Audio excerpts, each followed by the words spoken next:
Hola, muy buenos días, bienvenidos entonces a la lectura del libro número 5 de la Ley del 1.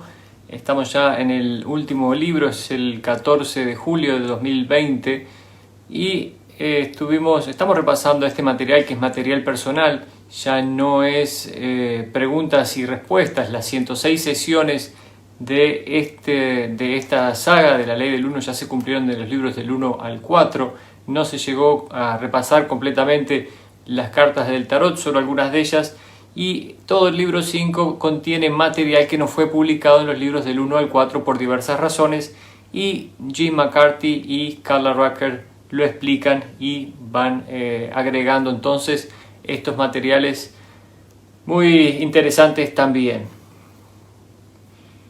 Estuvimos hablando ayer, quedamos en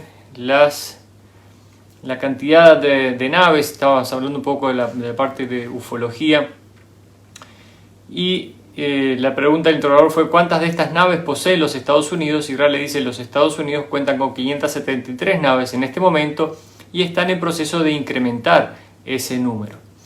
Entonces dice el interrogador, ¿cuál es la velocidad máxima que alcanzan esas naves? Y Raleigh dice la velocidad máxima de esas naves es igual a la energía de la Tierra al cuadrado. Ese campo varía.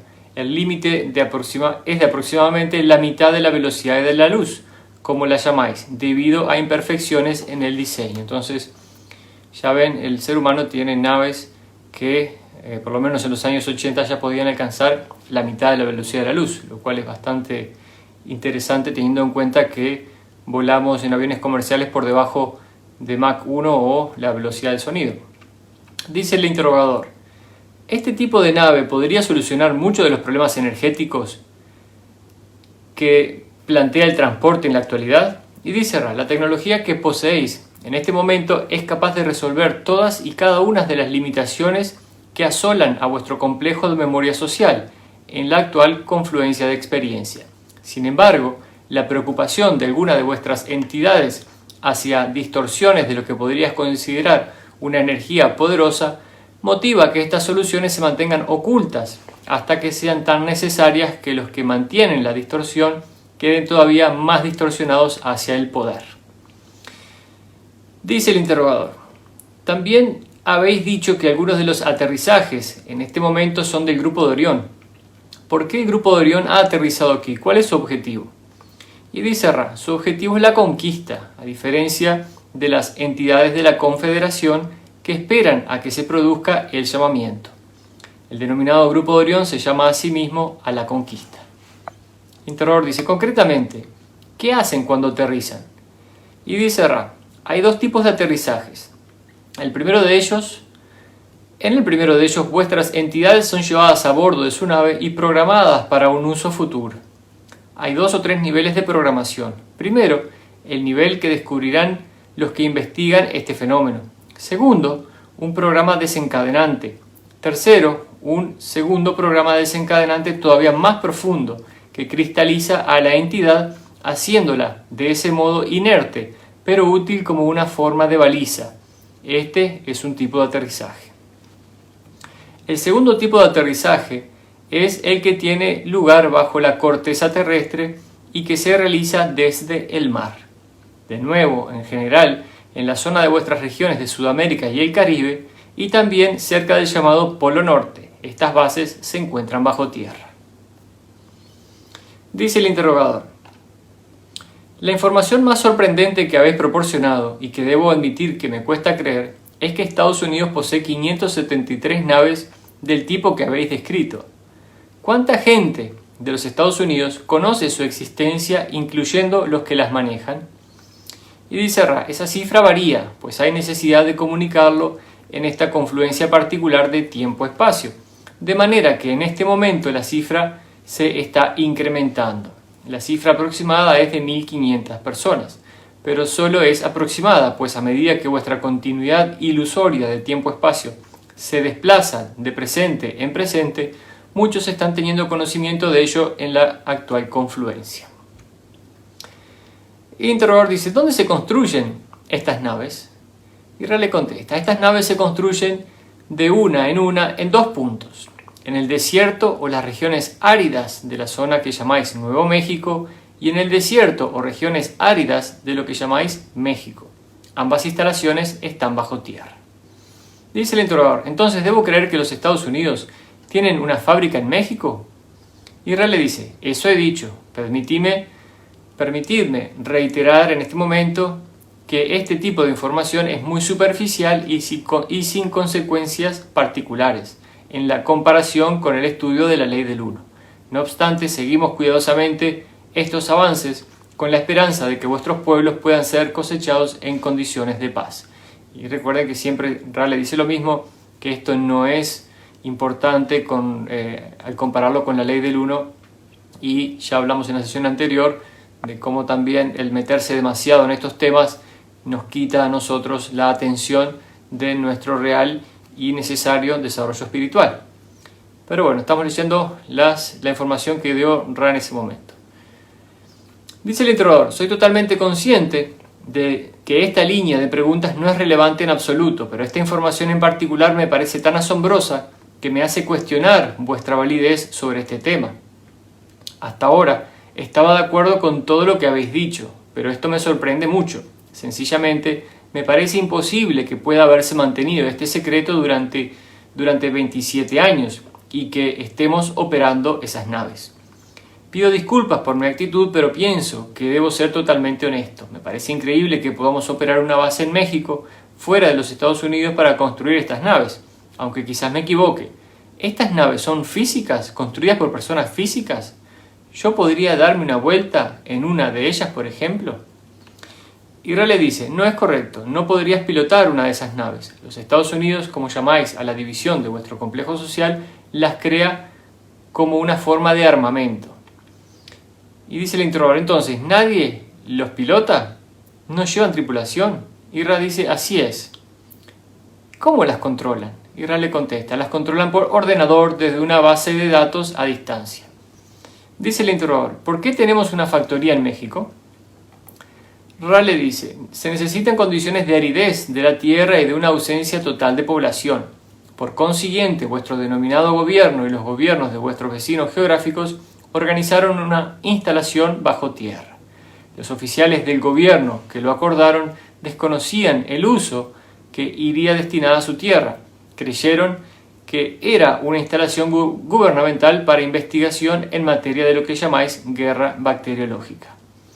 Dice el interrogador, este tipo de nave en que se transportó a Dan Fry, Israel dice, conocido como Daniel, fue transportado en forma pensamiento por una ilusión vehicular de forma pensamiento de la Confederación, con el fin de dar a ese complejo mente-cuerpo-espíritu datos para que pudiéramos ver cómo este tipo de contacto podría ayudaros a descubrir la infinidad inteligente tras la ilusión de las limitaciones. Esa es la realidad en la que vivimos nosotros. Estamos de espaldas a la infinidad inteligente, inmersos en una ilusión de limitaciones que no están, ¿verdad? No estamos limitados para nada. Dice el interrogador, os hago tantas preguntas y con tanto detalle sobre las naves que decís que opera el gobierno de los Estados Unidos, porque si incluimos esta información en el libro que estamos preparando, eso nos acarreará muchos problemas. Es algo que estoy considerando no incluir en el libro o tendré que haceros muchas preguntas al respecto. Es difícil incluso hacer preguntas sobre este ámbito, pero quisiera formular algunas preguntas más, con la posible opción de incluirlas en el libro. ¿Cuál es el diámetro de las naves de los Estados Unidos? Y si sugiero que esta sea la última pregunta de esta sesión. Hablaremos como estiméis adecuado en el curso de las sesiones.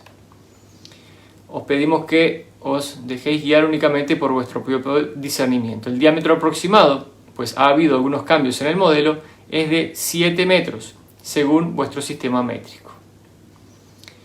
Bien.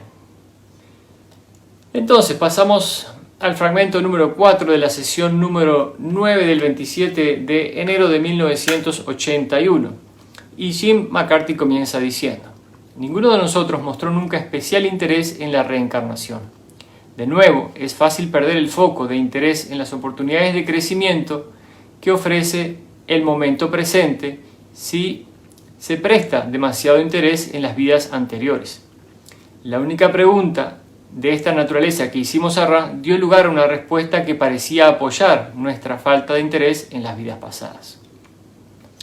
Y dice Carla: personalmente no me cabe duda de que encarnamos muchas veces y de que a través de esos ciclos de manifestación entablamos relaciones complejas y significativas que arraigan profundamente en nuestro ser. Don me había dicho que cuando nos conocimos tuvo la certeza de que acabaríamos juntos, puesto que lo que siguió inmediatamente para mí fue un matrimonio de 4 años con un hombre que en realidad no deseaba casarse. Un día le espeté que debía haberme advertido de ese hecho en 1962, lo que me hubiera ahorrado aquellos 4 años difíciles. ¿Cómo?, me respondió. ¿Hubieras preferido ahorrarte todo ese excelente catalizador? Y dice: tanto Donald como Jim me han mostrado, dice Carla, una estima tan amorosa y generosa que resulta extraordinaria, a menos que se introduzca el concepto de los vínculos anteriores. No me cabe ninguna duda de que ya hemos servido juntos anteriormente, en otras vidas y en otros tiempos. Una pequeña parte de esa interesante historia anterior le fue expresada hace años a Jim en una lectura psíquica, que surgió que en las grandes llanuras norteamericanas del siglo XIX, Don y Jim fueron hermanos que convivieron juntos como rancheros. Yo fui en esa época el hijo de Jim, el sobrino de Don, y solo viví hasta la edad de 5 años, pues arrastraba una enfermedad desde el nacimiento. Se sugirió también que esto fue una preparación para que cuidaran de mí en esta vida, pues tengo que bregar con la discapacidad, la limitación, y especialmente tuve que enfrentarme al ataque psíquico durante el periodo de contacto Ra. En algún nivel siento que es cierto. Sin embargo, siento también que no hace falta que sepamos nada de nuestras relaciones anteriores para aprender y servir juntos en la actualidad. Tenemos todo lo que necesitamos para afrontar el momento presente. Lo demás es meramente accesorio.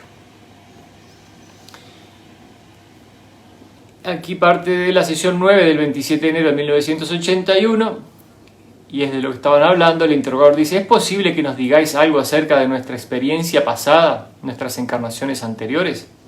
Y dice Ra: es posible. No obstante, esa información es cuidadosamente guardada por vuestra totalidad de mente, cuerpo, espíritu, para no influenciar vuestras experiencias en el espacio-tiempo actual. Os examinamos para hallar la información que no es perjudicial para vuestro ser, desde la distorsión del deseo de vuestra libertad frente a toda idea preconcebida. Solo puedo hablar de manera general.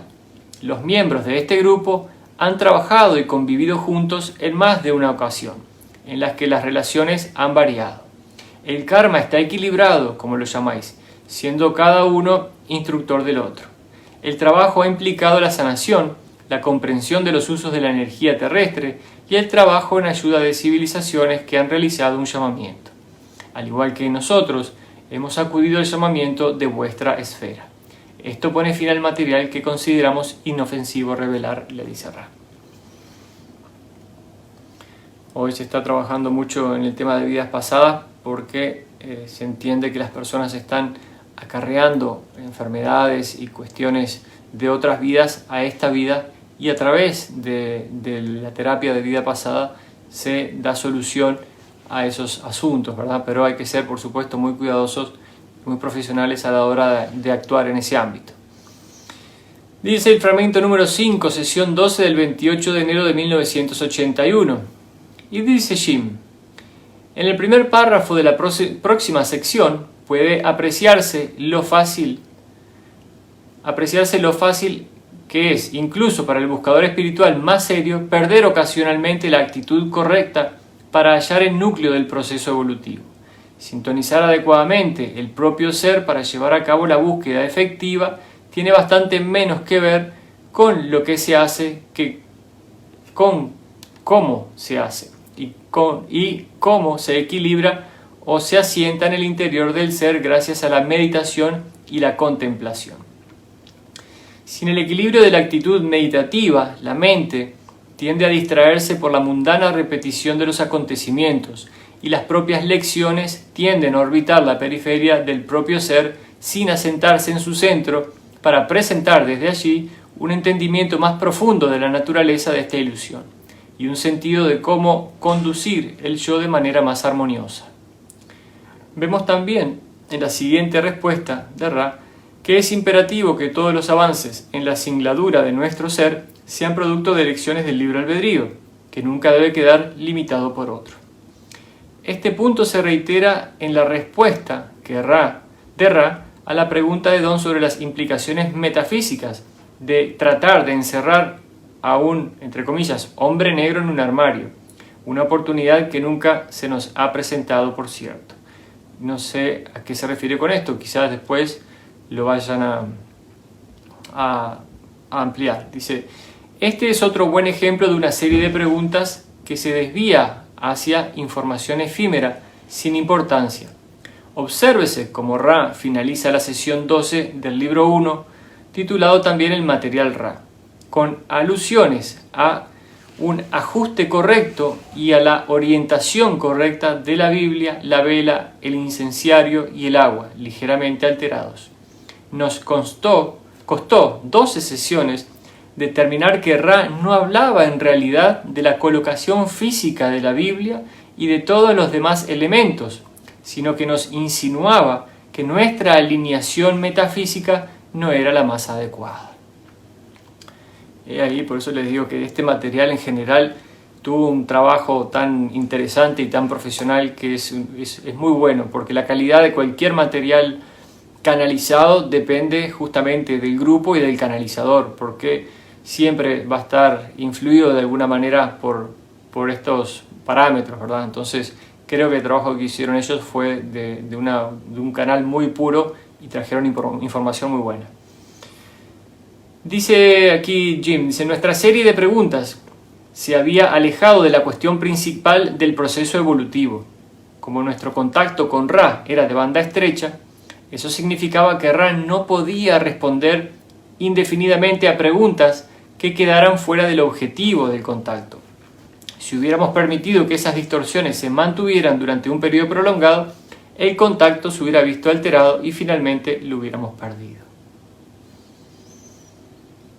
Dice aquí, la última parte de estas sesiones aborda el concepto de los denominados errantes y sus características, frecuentemente compartidas, de presentar enfermedades físicas como alergias y desórdenes de la personalidad que en un sentido más profundo parecen ser una reacción a la frecuencia vibratoria del planeta. Y esto más que nada para los errantes que han tenido pocas vidas en el planeta Tierra, no significa que otros errantes tengan que ser iguales.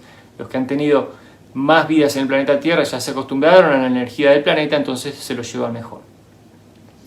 Dice, este parece ser un efecto secundario que se debe a que tales entidades poseen una influencia planetaria de una densidad más elevada de la que provienen. Encarnan en este planeta de tercera densidad para dar servicio en cualquier modo posible y ayudar a la población a hacerse más consciente del proceso evolutivo y de avanzar en armonía con él. Estos errantes atraviesan el mismo proceso de olvido que cualquier otro ser de tercera densidad que encarne aquí y pasan a ser totalmente un ser de tercera densidad. Incluso, dice entre paréntesis, a medida que comienzan a recordar paulatinamente la razón por la que han nacido aquí. Parece ser que una de cada 70 personas de la Tierra es un errante, o sea que no habemos poco por aquí. Parece también que en nuestros días está muy de moda decir que uno es de tal o cual planeta, de tal o cual densidad superior, y que uno es realmente este o aquel ser elevado, llegado a la Tierra para ser un gran maestro. Para nosotros es lamentable observar una oportunidad tan magnífica de prestar un humilde servicio degradada hasta el punto de representar un mero juego sobre quien ostenta el mayor número de galones en el rango espiritual. No ocultamos la posibilidad de que podamos ser de tal origen, pero ni nosotros ni los de Ra pensamos que tal origen sea especialmente remarcable. Como Don solía decir, entre comillas, en alguna parte hay que estar haciendo algo. Perfectamente podrías estar aquí haciendo esto. Y dice Carla, creo que algo que no debemos olvidar es que, si somos errantes, venimos de cualquier lugar. Hemos llegado aquí por una razón, para servir aquí y ahora, en este mundo sombrío de la Tierra de tercera densidad. Si sufrimos los resultados de tratar de vivir en un rango vibratorio que nos resulta complicado, y si, de alguna forma, recordamos una mejor manera de vivir. Teniendo esto en cuenta, se hace más obvio que nuestra principal misión aquí es simplemente existir, respirar el aire y dejar que fluya el amor que existe en nosotros. La vida cotidiana de todos los días es sagrada cuando la persona la vive con la conciencia de que todo es amor. Resonando tras sus palabras y sus pensamientos. Vivir con devoción no implica necesariamente volverse un ermitaño o un peregrino, aunque si alguien siente esa necesidad, que su camino sea bendecido. Para mí, al menos, las acciones cotidianas son las más sagradas. Hacer la colada, las tareas domésticas, los recados, todo avanza a un ritmo y formamos parte de esa sinfonía de toda la vida que comparte la energía que va y viene. Sé que una de las grandes esperanzas que alberga un errante es hallar su servicio. Vivir una vida de devoción en medio de la agitación general en un gran y perfecto servicio. Es lo que hemos venido a hacer. A medida que dejamos que el amor fluya a través de nosotros, otros cambian y cuando abren sus corazones, aumenta el círculo de la luz. Estamos ahora en la fase en la que las fuentes de luz están empezando a conectar. ¿No escucho ya el sonido de la mente global que nace? Además, la mente global es para mí un concepto muy real, y especialmente desde el advenimiento del correo electrónico y de Internet. Con el intercambio de información sin necesidad de lápiz o papel, básicamente estamos trabajando con luz. Sin duda, una de las fuentes más puras de comunicación. A medida que recopilo historias que describen la nostalgia de los errantes, me llama la atención lo intenso y constante que es el deseo general de hallar un hogar espiritual, una identidad y una forma de servicio. Animo a todos aquellos que viven la experiencia de ser errantes a que se relacionen entre ellos y formen una red con el resto de conciencias que han despertado ya, para vivir juntos a corazón abierto y dejar que la luz nos inunde a todos mediante la red mundial de conciencias planetarias. Como dice Jim, no existe mayor servicio que ser uno mismo en este mundo en ocasiones refractario. Don tenía la gran estima de Andrija Puharich y fue su amigo generoso y leal durante muchos años. Conocimos a Andrija en 1974 después de leer el libro Uri, del que era autor, y de identificarle como uno de los personajes de nuestra novela extraordinariamente profeta, La crucifixión de Esmeralda Sweetwater, que habíamos escrito en 1968 y 1969. Habíamos contribuido a la conexión mental de 1977 que llegaría a ser historia y mantuvimos el contacto con él en todo momento cuando tuvo que esquivar proyectiles y agentes de diversos gobiernos que pensaban que estaban tramando algo. Puharich era una persona de inmensa hospitalidad y amabilidad, aunque también era algo insensible y desconocedor del mundo y sus exigencias más allá de su propio trabajo. Era un hombre que se levantaba por la mañana y trabajaba sin descanso, literalmente deteniéndose tan solo para tomar algún alimento hasta la hora de irse a dormir. Recurría a otras personas, empleando sus talentos y donaciones, que sostenían su trabajo, inconsciente del hecho de que agotara los recursos o el tiempo de la gente, porque se concentraba exclusivamente en el trabajo que tenía ante él, nunca en ganar dinero. Era un erudito y un hombre brillante y muchas cosas ocurrieron tras de sí. Era una gran pérdida para el mundo de las ideas que sus diarios, que mantenía cuidadosamente, fueron confiscados en el momento de su muerte y hayan desaparecido. Tengo que admitir que a menudo he sentido que utilizaba a Don. Yo le veía como un hombre con más energía, pero con menos sabiduría que Don. En mi opinión, debería haber seguido los sabios consejos que Don le dio, pero el propio Don nunca lo percibió así. Él estaba satisfecho de poder ayudar. Rindo homenaje a Andrija. Qué hombre tan singular y extraordinario y qué gran contribución realizó de tan diversas maneras. Pueden buscar a Puharich y obtener información de él. Dice George Hunt Williamson, era un canal que admirábamos profundamente. De hecho, hemos utilizado su canalización del Padre Philip en nuestra cita. mensajes de los ovnis. Únicamente mantuvimos contacto telefónico con él y con Andrija. Nunca pudo asistir a nuestras sesiones.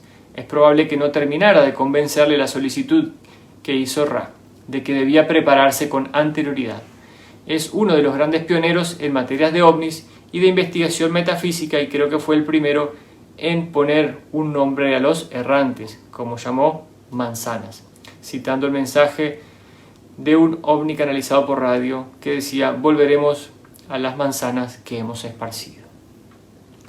En la sesión 12 del 28 de enero de 1981, el interrogador dice: esta tarde he recibido una llamada telefónica de Henry Puharich y el mes que viene estará aquí. Quisiera preguntar si es posible que se una a nuestro círculo y que formule preguntas. También quisiera preguntar si Michael Debrenovich, conocido también como George Hunt Williamson, podría unirse a nuestro círculo. Y dice Ra: en el momento actual, esas dos entidades no están adecuadamente sintonizadas para este trabajo particular debido a distorsiones vibratorias que se deben a su vez a una reciente falta de tiempo-espacio que llamáis ocupaciones. Os pediríamos que estas entidades pasen un breve periodo de tiempo-espacio en contemplación durante cada ciclo diurno de vuestro planeta. En un futuro tiempo-espacio de vuestra continuidad podéis volver a preguntar. Este grupo está muy equilibrado respecto a las distorsiones vibratorias del instrumento, debido en primer lugar al contacto diario con él, en segundo lugar debido al contacto con el instrumento durante los periodos de meditación, y en tercer lugar por la disposición personal del complejo mente-cuerpo-espíritu hacia la contemplación, lo que en suma hace que este grupo sea eficaz. Dice el interrogador: ¿qué grupo contactó con Henry Puharich en Israel alrededor del año 1972? Ahí le voy a dejar el nombre para que lo vean, para que lo tengan escrito. Dice Ra: debemos abstenernos de contestar esa pregunta debido a la probabilidad de que el que llamáis Henry lea la respuesta, pues ello causaría distorsiones en su futuro. Es necesario que cada ser utilice su discernimiento completo y libre desde el interior del yo global que ocupa el centro del complejo mente-cuerpo-espíritu. Y dice el interrogador: eso os impediría contestar también la pregunta de con quién contactó el grupo del que yo formaba parte en 1962. Y Ra dice: podemos responder esa pregunta. El grupo que contactó era de la Confederación.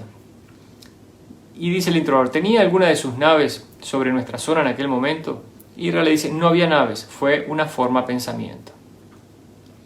Y el interrogador dice: si me visitara un hombre de negro, a eso se refiere con los hombres de negro, ¿verdad? Si me visitara un hombre de negro y le encerrara en un armario, ¿podría mantenerlo encerrado allí o desaparecería? Y dice Ra: depende del tipo de entidad que atraparas. Quizás percibas una reproducción artificial que podría mantenerse cautiva durante un breve periodo, aunque también tiene la capacidad de desaparecer. No obstante, la programación de esas reproducciones dificulta controlarlas remotamente. No podríais forcejear con una entidad de forma pensamiento del tipo hombre de negro, como lo llamáis. Información bastante interesante con respecto a los famosos hombres de negro, y ya vemos que son también reproducciones artificiales. Así que imagínense hasta dónde llega todo aquello que no sabemos en este mundo. Dice el interrogador: ¿esto iría en contra de la ley del uno? ¿Sería un error retener a una de esas entidades? Y dice Ra: no hay errores en la ley del uno. Y dice el interrogador: lo que quería preguntar es si estaría polarizando más hacia el servicio al yo o al servicio al prójimo cuando llevara a cabo esa acción de encerrar a la forma pensamiento o reconstrucción. Y dice Ra: podés reflexionar sobre esta pregunta vosotros mismos. Interpretamos la ley del uno, pero no hasta el punto de aconsejar. ¿Existe alguna forma para que los errantes se curen a sí mismos de sus enfermedades físicas? Pregunta. Y Ra le contesta: esta va a ser la última pregunta de este momento. La distorsión de la autocuración se efectúa mediante la comprensión de la infinidad inteligente que reside en el interior. Esa comprensión presenta algún bloqueo en aquellos cuyos complejos corporales no están perfectamente equilibrados, bloqueo que varía de una entidad a otra. Para que tenga lugar la sanación, se requiere tomar conciencia de la naturaleza espiritual de la realidad y de las correspondientes emanaciones de esa realidad en el complejo individual de mente, cuerpo, espíritu. O sea que está hablando de la sanación personal y cómo se puede lograr en realidad, ¿verdad? Dice el entrenador, ¿es posible que nos digáis si alguno de nosotros es un errante? Y Ra le dice, al examinar cada uno de los complejos mente, cuerpo, espíritu presentes, hallamos la total certeza de este hecho y por lo tanto no vemos inconveniente en recapitularlo. Cada uno de los presentes son errantes que cumplen una misión, por así decirlo. Entonces, hoy es una lectura corta, la vamos a dejar por aquí. En el fragmento número 6, estamos en la página 29 del libro 5 de La Ley del Uno. Es material personal que no fue publicado en los primeros 4 libros. Les voy a mandar un abrazo grande, sigan disfrutando de la ilusión material, que pasen bien. Chau, chau. Nos vemos.